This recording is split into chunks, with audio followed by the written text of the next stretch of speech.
All right, brothers and sisters, welcome back. I'm not too sure if you guys have seen the episode we did of the man Nathan Reynolds, whose bloodline was connected, whose family's bloodline is connected to the Nephilim. Right? He escaped them, gave his life to the Lord, and now his testimony is super powerful. If you guys haven't seen that video, go back in my or I'll put at the end of this video. It's also the confessionals. That's where we actually watched it. Some of you guys were wondering what the original video was. I'll put that in the description again. But there's a part two that I was sent. Hallelujah. So we're gonna watch this part two as well together because I have yet to see it. So we're gonna watch it together. Again, this is the Confessionals podcast. Um, Tony Merkel interviewing Nathan Reynolds. Let's check it out. Had some kind of Nephilim DNA in him, and that's why he was reproducing such large people, and he had this like unknown strength. You know, like if people don't understand, like pigs get really big, huge. And like I had two, and mine were American guinea hogs, which are known to be more the smaller breed. And when we processed those pigs, they were probably about 250, 280 pounds. I mean, they're huge. And to pick up a live one is even harder, right? And so if he has a full grown pig that's bigger than what I had, and he's picking up live over the fence to just carry it away, I mean, that's some serious strength. And so it makes me wonder, like, you know, if he had that kind of lineage in his bloodline, and with what you're talking about with, you know, these biblical characters that are documented through scripture, it makes me wonder, like, how many of those still exist today? I mean, 100 years ago wasn't that long ago, you know? Do you have any thoughts on that? Well, it's really interesting you say that. You know, those two lion-faced men of Moab show up to David, and he immediately promotes them to rulers in his army. You know, like there is more attributes than just the physical strength that accompany this, which is intelligence and leadership. You know, those qualities that translate to effective warriors and leaders of warriors are far more valuable than just the strength. Like the reason Goliath is the character that he is because he also was empowered by spiritual forces. He was cursing Israel by his gods. Like the non-human entity side of the equation can never be lost in the story. And you must always understand there is intellectual power based off capacity of individuals. And so many of these giants are physically, spiritually binding themselves into people nowadays to where they are like the gods of old, and they are becoming like the hybrids in their own sense, and they're being hijacked and parasitically used as if that entity now has a body.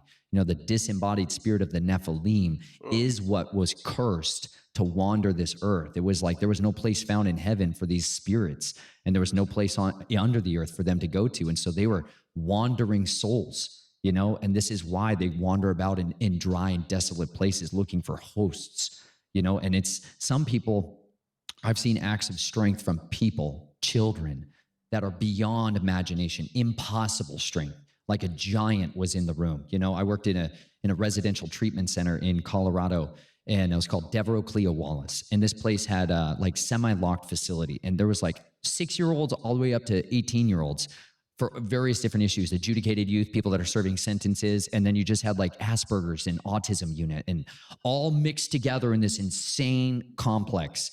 And this little 6-year-old girl was freaking out, and they put them in quiet rooms. That's what they call it. It's like not a padded room, like a walled linoleum reinforced room with a serious door, you know, a cell. She's in that room, and all these staff are in there restraining her, all men, all like teenage or mostly college age guys. And they all have this little girl. I mean, arms are like this thick, pinning her down. And then she starts screaming in multiple voices in languages, start erupt like Twilight languages, like all this like deep guttural roaring, and lifts all of us off the ground from her back, lifts us off the ground. You're like, there's no carnal explanation when you start being lifted and thrown around by a little tiny child. because as much as we could sit here and try to talk about what are the genetic traces and lineage, it gets watered down fast. You're 5 generations away from a fallen angel for the parent. You're only at less than 5% genetic stock. You know, like it diminishes rapidly. But the spiritual doors that get opened in people's lives allow access to entities that are exceedingly more powerful. You're taking a Goliath and shoving it inside the 6-year-old little girl, a warrior for thousands of years that's never had to sleep, that's only had time to plot revenge and seek psychological manipulation techniques to destroy people's lives and to feed their own insatiable lusts. And that thing gets shoved inside of a child with no restraints. And it is just all on darkness. And you can feel the atmosphere in the room shift, like with icy, horrible, cold, dread, anguish. You know, and I started praying out loud in the name of Jesus at the time, like just in Jesus' name, we bind you from affecting this little girl, and we command you to get off of her and be silent and leave her. And it was like, it's not like the movies. I know the movies like to show it as these insane, ridiculous, crazy, theatrical, heads rolling and puking all the time.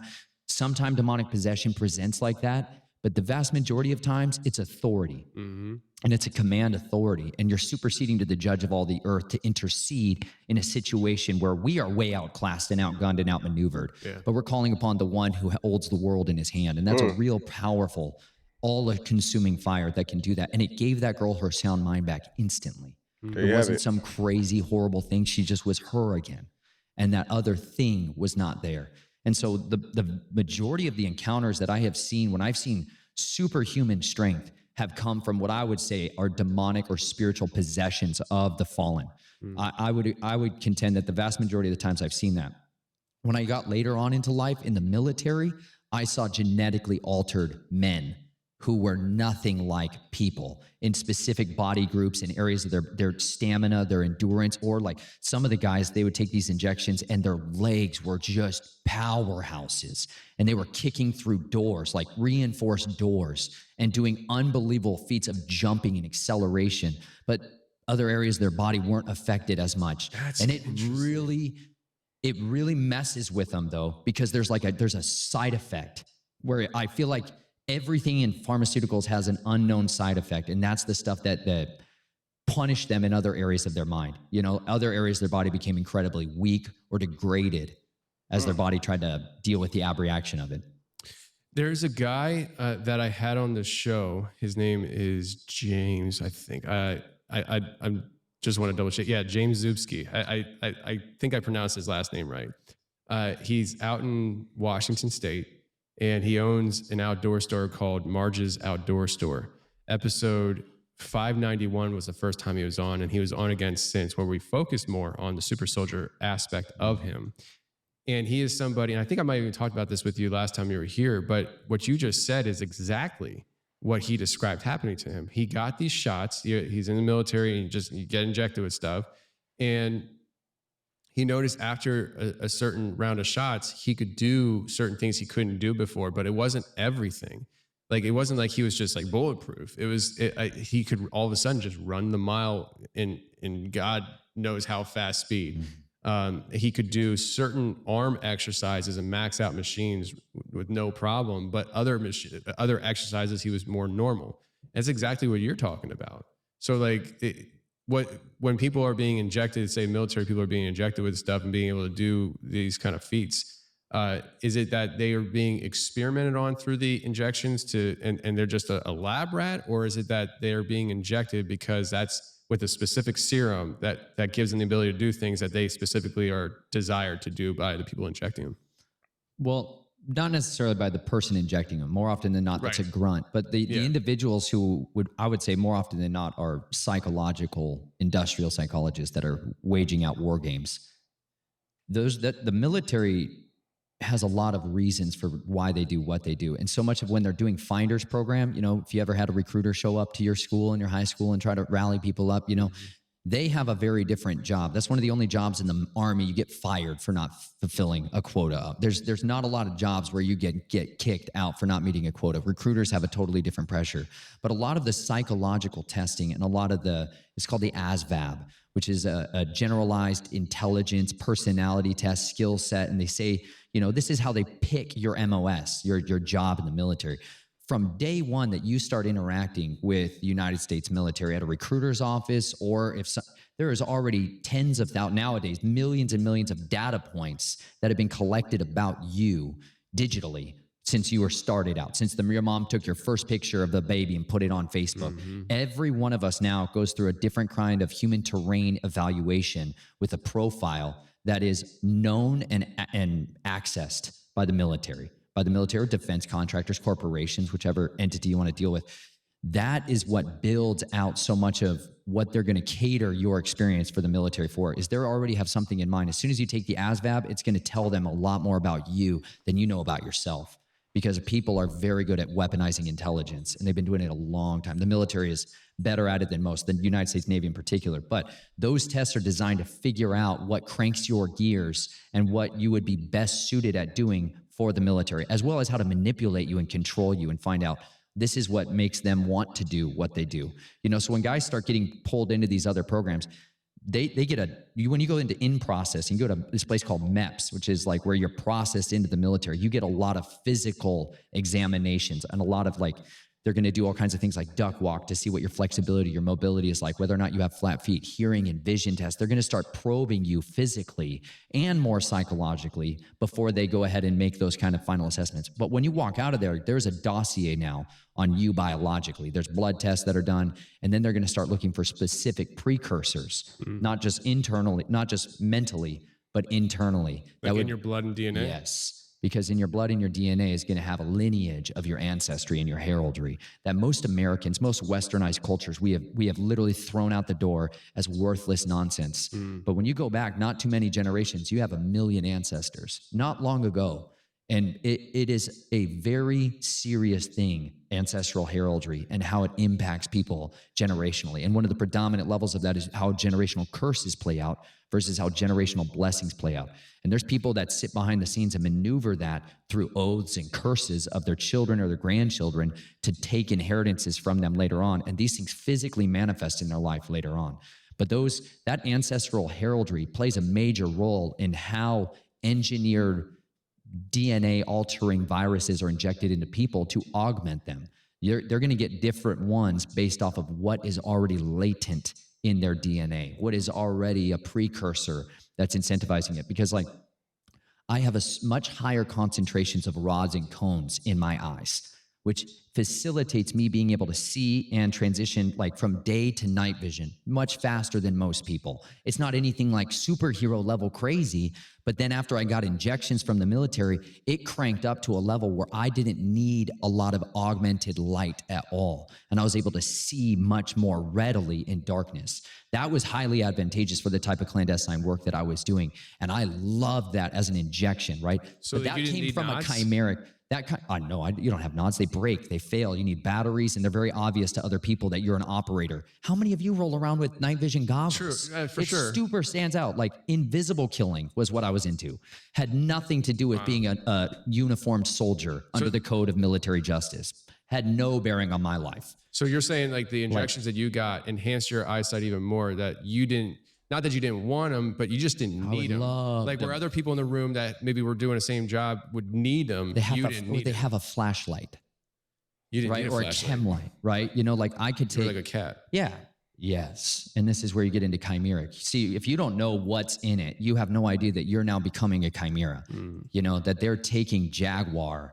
They're literally, there's the botanists out in the field and the cryptozoologist guys out in the field finding these rare species of once lost animals, or they're recovering their DNA from their corpses in museums, and they're taking that and they're bringing that back in for experimentation. What those guys are doing is selling that to pharmaceutical companies. That's where a lot of the research people meet the pharmaceutical industry. That's all part of the big arm of the military. They're the first secret sciences that go in as deep black budget projects. And that stuff's 40 years beyond what you and I, normal civilian human creatures, get to see. We get their junk drawer leftovers when they're used up and tired of it, like cell phones. They're like, now you guys can have them. They're like transhuman neural links. They're like, yeah, now the population has been preconditioned to be able to accept this, that they should become cyborgs, whereas soldiers have been augmented from World War II, and they've been building little plutonium batteries and shoving them inside people and powering up electronics since the 1950s, but to us, that's a little bit out there. little bit out there, a little hard for people to understand, put it in science fiction books and precondition the populace so they demand it and they want it. But that kind of augmentation strategy is what changes people and makes them no longer like that. The problem once I had that with my eyes is I started having color vision problems. So I could go through this rapid transition of being able to see more readily in the dark, but then I was losing depth perception and I started losing my ability to differentiate between the red-green spectrum because that's what got augmented. So there's always these like unknown side effects when you go and play in this game, and that's where I think at the end of the day, we're all guinea pigs. I think the United States, I believe it was under Bill Clinton, it might have been Ronald Reagan, who removed the safety standards so that human experimentation could be conducted on United States prisoners and United States soldiers. So like they say publicly, you know, we don't experiment on our own people. You know, we obviously don't give injections to pregnant women and tell them it's safe and effective ever. You can trust us. We're certainly for the good guys.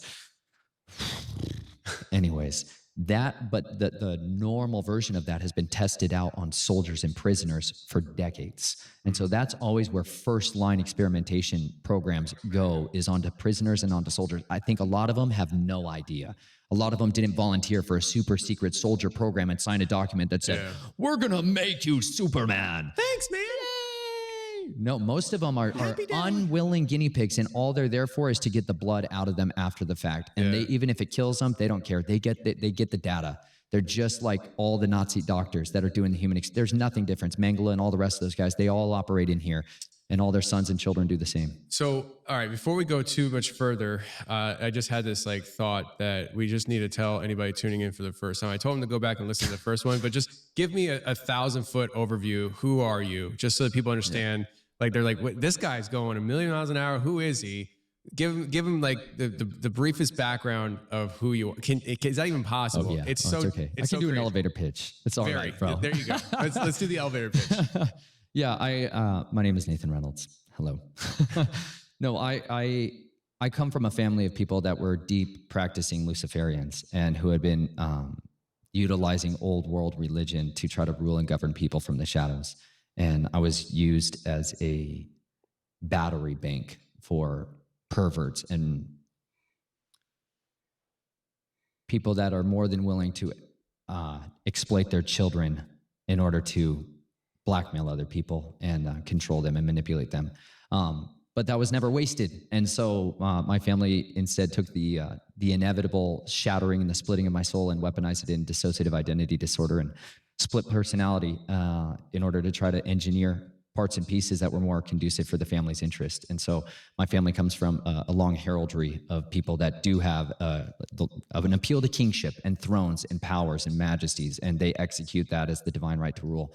They rule from the shadows because they believe anonymity is without question far more effective as a means of controlling the nations than publicity. So I grew up in a family where secrecy was the currency and blackmail was the most effective way to build currency. And so I was a part of that from earliest years of my life, and ultimately led me into a life of a lot of violence and hatred and learning the arts of silent killing and how to terrorize targets. And I believed they were bad guys when they would tell me who to go hunt.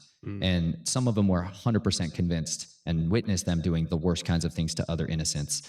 Others later on, you kind of figure out that I'm just a wet worker for other people's interests, and I'm not ever really going to be a free man. And so I was bound up in that for many years of my life. And I got emancipated to the United States Army as a junior in high school at 17 years old and began to work in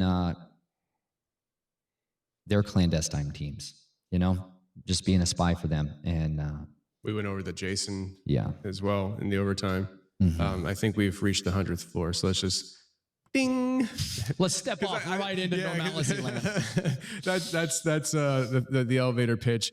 But I want to kind of go back to what we were just talking about, because my next question was these injections and stuff. Do they wear off? I mean, have you noticed a decrease in your ability to be able to see as well as you once did at night? Every one of them, I believe, does have a shelf life. And a huge part of my life getting out of the military was trying to detox my body, because I was sick, wrecked. I had multiple traumatic brain injuries. I was barely cognizant. I couldn't remember. I had no short-term memory. I couldn't remember people's names. I couldn't remember to stink and wipe my own butt after the toilet. Like, I was seriously disabled. I got out of the military and into was going to school for psychology in Colorado and was out of my mind, struggling to put two sentences together like a bumbling idiot. And I knew I was dying, man. I had a heart Holter monitor and I was hooked up to trying to figure out what was wrong with me, going to neurology clinics. I knew I was a mess. And I believe a lot of that is because there's hardwired kill codes built into the technology. On one side of it, when you're no longer theirs, they turn it off. And that is a nightmare because now your body's filled with all these nanoparticles and programmable matter and all of this disgusting black goop of stuff that is foreign contamination, and your body fights back. And some of the weird oddities of my family's history is that we ate horrible crap all the time. And so I learned early on, like, puke lots immediately, detox fast, sweat hard. Like when my body thinks something's a poison, a known poison, yeah, man, there's a lot of cannibalistic blood drinking and consumption of horrible things. Wow. Your body, in order to survive that, learns how to evacuate.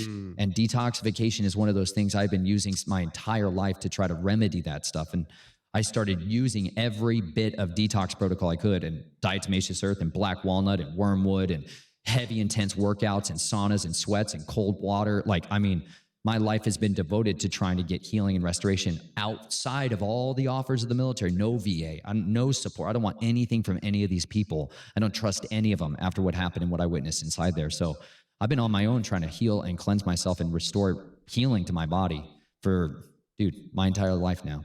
So, all right, based on that, your family history, and you said your name is Nathan Reynolds. I want a clarification. Are you coming from the same family that is the Reynolds stuff that people have in their kitchen? No. Okay. No. Because I was going to say with that, then I was going to say, like, are they putting human body parts in the kitchen stuff? You know? I don't know about that. I know where they're putting human body parts into the pig supply and the pork supply. They're disposing of bodies. The Reynolds family used to own 60% of all the crematoriums and moratoriums in the United States and funeral homes, and they would dispose of bodies that way too. Pig farms, because a couple of pigs will dispose of a body in a few minutes, and then they feed that to the populace. Yeah, don't eat pig. That you didn't raise yourself. Could not strongly warn people against that enough. Parasites of hookworms are serious things. That's why a lot of Southerners are what Southerners are. Understand something. Southerners, and a lot of their speech and their cadence and their rhythm, it's hookworms. 9 out of 10 times. Really? 1 for 1, they are ruled by parasites. Detox them, their brains turn on, and they're sharp and capable communicators almost immediately. Serious. Tapeworms and hookworms come pouring out of them. But they were mostly fed pork diets. Whereas out west, you see a lot less of it. And in the north, because beef tended to be the predominant thing. Sheep before that, but beef tended to feed them a lot more often. And they're far less prone to feeding you the parasites. So something to consider. Change your life forever. Do a detox, man. Well, I got like a whole freezer full of pork right now. Yeah. Something strong they'd consider, bro. Even the ones that I raised? Bro. It's really, there's a serious thing about, he gave us some instructions in the scriptures to try to keep us away from stuff that's definitely deadly. Pig is 100% an animal we know gets possessed by demons. Absolutely. The legions that come out of the two men, the demoniacs in the tombs, where do they go? Pigs. Straight into the pigs. And the pigs are fully possessed, total possession. Think about this. The power, the spiritual possession capacity of 1 man, 2 man, depending on which count you're in, filled a herd of pigs and it drowned them in the sea. That's because those spirits, when they lose their assignment on their target, they better bring a sacrifice back with them so they don't get their stinking lunch eaten by the higher principality that's ruling them. Those guys got possessed from a ritual of Bacchus. That community was raising those flocks of pigs for rituals to Bacchus, where there was this drunken revelry and this possession, total possession through sexual depravity of all things, and they would rip the climax of the event was ripping apart the pigs and eating them alive, drinking the blood and consuming them. Those guys were possessed during that ritual, and they could not get deliverance after it was supposed to be over. That's why they're out there in the tombs. That's why the whole community knew who they were, because this is supposed to go away after the festivities die down. But they stayed naked and running around, and nobody could chain them up. Like, that's the power that's in there. But understand, this is why swine and pork is so heavily warned about in the scriptures. Like, don't eat it.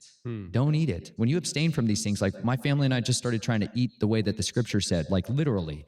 And it was unbelievable how many of the lights turned on in our brains, you know, and like why it was valuable for us to try to find clean sourced food. You know, it literally led me to become a farmer and a regenerative agriculturalist because it was hard to find real food. It was hard to find food that I didn't know with certainty wasn't tortured before it was killed, which does a lot. Adrenocortisol is a serious thing that gets shunted into the bloodstream when an animal is terrorized before it dies. All that cortisol gets shunted into the meat. That's why an animal tastes gamey. If you've ever eaten a gamey animal, that's because it died scared.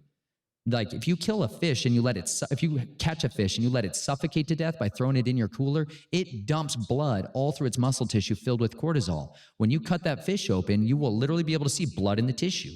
That blood is what causes the gaminess, the fishiness of fish. But if instead you cut its arteries by its gills, and then you kill it in the brain and cut its other vein that's on in the base of the tail, and you actually bleed that thing out, it'll keep for weeks without any of that smell. It's incredible what happens when you butcher animals the right way. And you like, even how you did butcher your pigs, quiet, no scary, not a feedlot. It was quick. No, you're not bringing the cattle into the chute and they're smelling blood and feces of all. That's super interesting because I don't know who all knows about the whole adrenochrome situation. But if you don't know about that, read up on it. When it comes to children and fear and adrenaline, super wild. So to hear him saying that stuff about animals is even crazier. All the other animals, and the death is in the air, and they're terrified. That feeling is by design. You'd never have to kill animals that way. You don't have to do that if you try to design a system that's a beast. But when you do that and you feed that meat to people, let me tell you, it's full of that blood. It is full of that cortisol. It is full of all those compounds that are not good, not beneficial, and they're detrimental. Versus like you go and learn how to do artisanal butchering. This is how I redeemed a lot of this crazy, insane stuff in my life because I love sharp knives and I like killing things. I'm going to just say that. I didn't enjoy always killing people, but I really enjoy giving something a dignified death. If that makes sense. And to me, there's no more dignified death than up close and personal and intimate with something that's a sharp tool. Like that's what I did with sheep that I raised. That's what I do with chickens I raised. I learned how to treat them with respect and kill them in a way that fulfills this contract that we've had. I've given you shelter and food and a wonderful, abundant life. And now you're going to help to provide for my family. And I bless you and I thank you for that life. I respect that animal. That's how it's supposed to be done. And when you eat animal that's killed that way, it tastes different. You also get to eat by the sweat of your face and you get satisfied in a way that nothing from a styrofoam package can ever give you. Yeah. So that's why I try to call people back to raising their own animals and to, if not, support the people that do. Find a guy who does it the old ways and does it the right way and support them, you know? Yeah. Yeah, absolutely. Around here, that's real popular. Like a lot of people do their own homesteading and they'll sell their crop and things like that to people around that maybe don't have that opportunity to do that, whether it's where they live or whatever. What you just said about, it's interesting because you said you enjoy killing, and that's obviously like a very unique thing, right? But I've heard it before, and it's interesting because this guy has a different background than you. He's never been on my show. And I don't think he ever will be, but he's local to here, and I've had conversations with him, and he has said things that make me feel that he never told me he enjoyed killing, but in conversation with him, some of the things he'll say, it's not normal. Like what you just said. You said the quiet part out loud, right? I did. And I almost didn't want to. Yeah. But like he's gone through intense military background, where he spent, I think it's about, I don't know, 6, maybe 10 years of actual military service in the Marines. But I spent like almost like 2 decades doing operations, and the stories he has is just wild. But I don't want to say exactly what he said to me to make me feel that way, but he said something to me that made me feel like he still desires a specific type of kill that he hasn't gotten yet. Yeah. And he didn't say he enjoys killing, but what you just said reminds me of that. Now, he doesn't claim, at least, to have a background like you, and I don't think he does. I mean, he does. That's interesting. He does come from a high-profile family in the military, and from what I understand, even his siblings are like him, their backgrounds. So maybe I should probably talk to him more in detail about this. Now that I'm thinking about it, it's like, oh, maybe there's something there to pull at for him. I wonder if he has any gaps in his memory. I doubt he does. I think he would have told me by now. But it's interesting. Let's just keep it away from what your family history is, and the fact that his family does come from a higher end military family. Do you think it's something with how the military trains their people and how you kind of were trained up even before the military, that it's a mirror image that creates people like that? You know, like, because from what I understand, your training started before you were military. And so you have a different history, at least theoretically, than him. But you both come to a similar... Trauma. You think it's trauma? Trauma tends to be the common denominator that is sought after by all operations teams. Trauma. No dad. Another big one. That's a big one. You know, broken homes, violence, abuse, systemic manipulation, chronic desire to get out and being inescapably trapped. These are like prerequisites that build monsters. Learned helplessness is the behavioral way of saying it. I mean, we're raising generations of them by the millions right now. A bunch of people that feel impotent, unable to stop the nightmare that's happening out the door, feeling trapped, without fathers, without leaders, without any hope for a deliverance. It messes with a man bad. Drives rage, anger. And what's sought after most is not type A personality. Go get her, get it done. Dominant man. Competitive. They can make that. That's easy. But that's better geared towards grunts. That's better geared towards traditional warfare. When you're looking for people that do clandestine, third option, covert work, you want somebody that's passive aggressive. A passive aggressive personality style is far more advantageous to work with to create clandestine killers than any other profile. So that person that tends to stuff it real effectively and have a great poker face and be the chameleon. That's what's more often engineered and cultivated. So that's like when you take these personality tests or your children take them in school, it starts immediately. The first testing every one of these children in every school system in the United States take are designed to start finding them immediately. This is what GATE is, gifted and talented programs. This is what these special education programs are. So many of what people are sending their children to is designed to recruit and cultivate and handle and manipulate next generation warfighters, next generation newscasters, next generation politicians. It's all designed to facilitate that process. But when you look specifically at people that have psychopathy, right? This searing of the conscience and this ability to completely have no relevant understanding emotionally with those that are people, you know, often that gets seared before they're 8 years old. You know, that's when splitting is most readily capable of being done, and shattering of the mind and dissociative patterning to be able to begin, because then those broken pieces of an internal neural network are able to be worked over by handlers later on in life. So that's high on the list of like you're taking a Q&A at the doctor and it says, do you come from a family of physical abuse or alcohol or substance abuse? Because a kid who grows up with a mom who's an addict understands the difference between two mommies, one that's high or coming down or looking to score. They're very different mommies, and they immediately are preconditioned to that kind of stuff. So that's why the CIA recruits guys like that. That's why they look specifically through records for those types of attributes. So in very deep military families, it's different. I wasn't raised in an overt military family at all. My family was handled by military people, but nowhere. We were a splinter cell family. We could not be ever noticed and affiliated with the United States military. There's no U.S. Army background by design. You know, we are what's called a stay behind operators. Like these are people that are designed to stay behind enemy lines and let the whole entire country get overrun until they're activated. And they just keep making more and more and more clones of these sleeper cell soldiers who make more generationally until they ever are activated.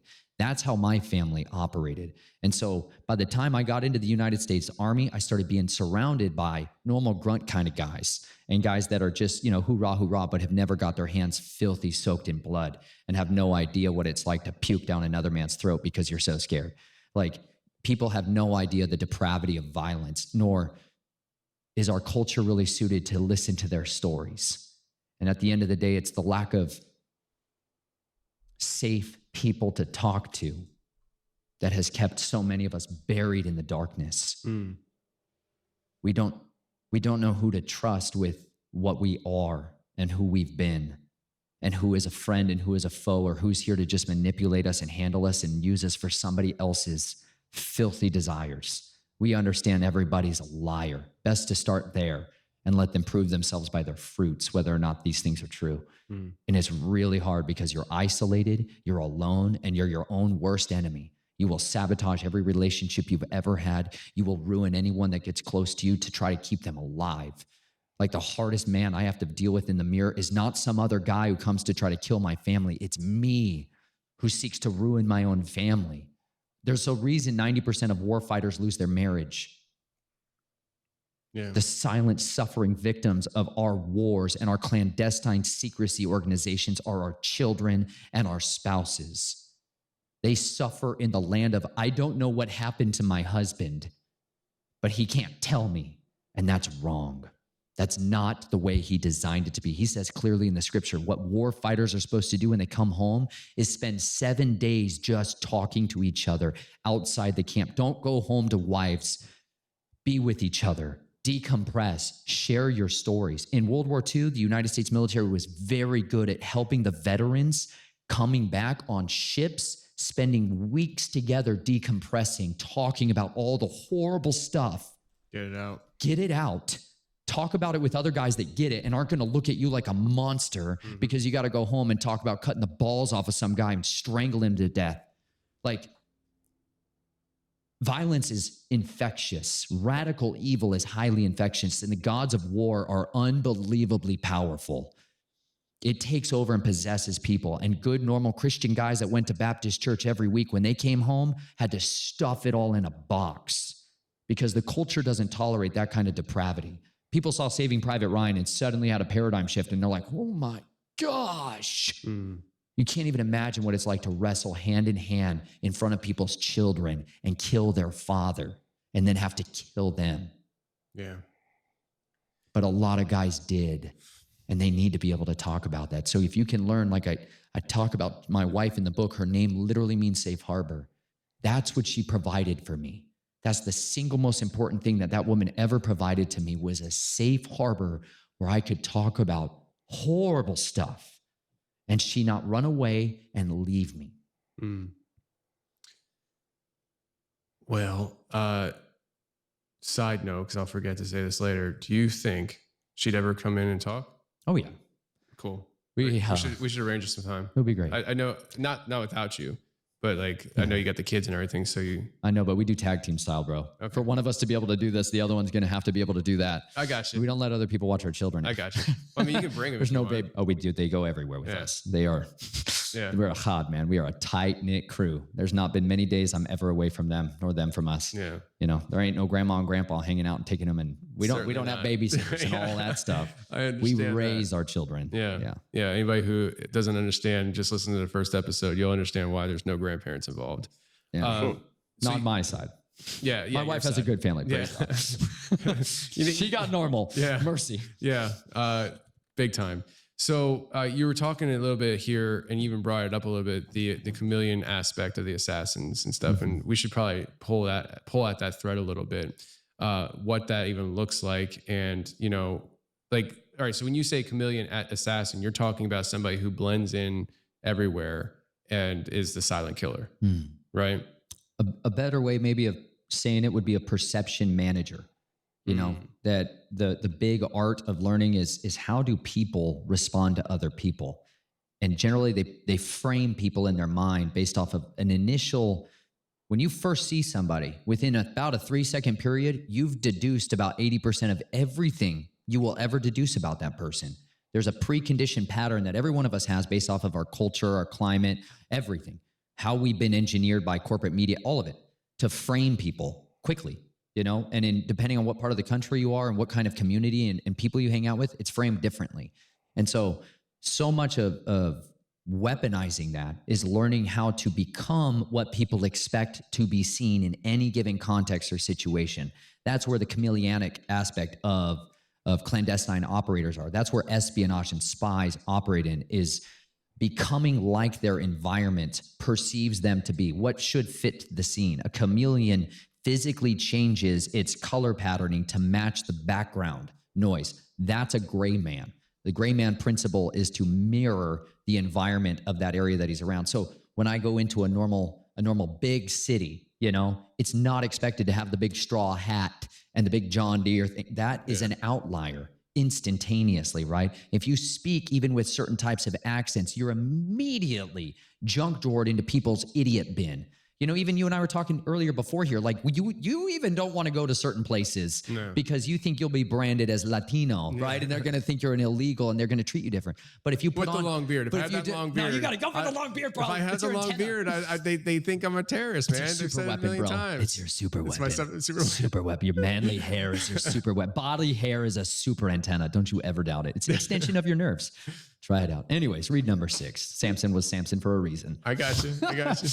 But that inability for you to maybe conceive of how then do I manage that guy's expectation on that field? Like, I changed outfits constantly. And it wasn't noticeable until I was married. You know, then suddenly I had I noticed my wife didn't do that. I had suddenly, like, having a spouse changed my standard of norm. Because when you only ever hang out with you, yourself, and I inside the inner world, you don't notice it. There's nothing to contrast it to. But I noticed that she didn't change outfits based off of every single area of town we were going to. You know, like, she would wear one thing. And I was like, yeah, but don't you understand that these people are going to expect to see somebody who looks like this, acts like this, talks like this, walks like this. And so literally being able to put on that person. You know, like, if you're wanting to go out here with Bojang Jangles out into the sticks, you got to know exactly how do country folk around here talk when they got their John Deere tractor and they're cutting hay, and what's a day look like for them. But it's not just the mental idea. It's becoming that. That's the difference between somebody that's been programmed and has different personalities. Is it's like you literally, authentically, in the die-hard heart of yourself, become that person. You know, like, when I want to infiltrate an underground tunnel area to find out who are the pimps in an area, I literally, physiologically, psychologically, I completely become one of them. I become them as they are, right? And what they expect to see from, let's say it's a John, and you're imitating a guy who's looking to score a girl, or you become one of the drug addicts who's fiending, right? Do you even know how to imitate people that are coming down specifically off of one drug and trying to score? Like, people don't tend to sit down and watch their neighbors enough to understand what all these different facets and features of our society at all the different levels look like. But the guy in the corporate suit's looking to score too, and he goes and deals with a different kind of drug circle. And so being able to put on these different personalities allows you camouflage to get past people's guards. And that's 90% of all the legwork for doing anything like penetration testing, and you're trying to infiltrate and get beyond people's natural defenses. That comes from doing all the legwork ahead of time of understanding your target, understanding who they are, and becoming exactly what they need you to be in order for you to be invisible. Because that's everything. You know, if you look like a big, scary, buff dude, you're going to be treated like a big, scary, dangerous threat to somebody that's on guard duty. But if you look like a completely tiny, helpless, lost, wounded little child, they're going to only see you as a victim, and they'll be incapable of seeing your neck coming into their throat. That's the goal. The goal is to get all the way in up close, like a praying mantis who slowly and incrementally works their way forward and decimates their prey with rapid violence from something that was seemingly a stick. That's chameleons. That's what splinter cells that operate in behind enemy lines do. They look like fat people. Like most SAS like guys that are actually operating in clandestine teams, they're like not good looking at all. They don't look like good, strong, big, buff Navy SEAL guys that you see paraded around as our elite warriors. Like they're generally look like lumpiness. They look like now they could smoke you in a marathon. But these guys have a completely different set of blending in. They're middle-aged Americans driving a beat-up Toyota Camry, right? They can make a phone call and get anything they need, but they operate from the shadows by design. And a big, buff, scary, militant guy is very obvious. And so those don't fit into most people's norms unless they're infiltrating that community. Then they're bulking up. Then you're getting the creatine and all the roid rage, baby, and you're just becoming that guy if that's where you're being sent in and targeting. But chameleons are designed to be ghosts until they are 100% absolutely horrific, and then they disappear back into the different, they call it the invisible college, where you slip back into a different identity and you change your hat, you change your clothes, and you disappear and become somebody completely different. That's the danger of an assassin. They don't look like anything noticeable, and the person you saw back before there has changed that has utilized signature reduction and augmented their face and their cadence. Like I used to put thumbtacks inside my shoes in different spots so that when I was walking, I could press on that and make it incredibly painful. That changes your cadence. That changes your walk. It makes you limp, right? Things like that. Or you put little things inside your mouth to augment your cheekbone structure so that facial recognition doesn't have the same means of detecting you. You know, there's a whole lot of facets and features that are there to help facilitate that process. And some of them come from very good, deep training. Others can come from people that just figured out street smarts when they were young and were around a lot of crime and a lot of gangs. Those guys figure it out too, how to survive. You know, what you're talking about reminds me of Christian Bale and how he's able to change the way he physically looks for certain roles. You know, like if he's going to be Batman, he's looking jacked. And there's been movies that he looks like just a rail, like a depleted Insomniac. Yeah, just is that what the movie was? Yeah. So it's like that's kind of like what I'm picturing when you're describing this, just somebody who has the ability to do such things. There is, I don't know how recent this was, but I just heard about it, I think this morning actually. There was some kind of prisoner exchange with Russia and another country. I don't think it was our country, but two of the prisoners that were given back to Russia were spies, and they were in this whatever country it was for long enough where I think they were a married couple that were both spies, and they wound up having children. It was in a Latino country because the kids spoke Spanish.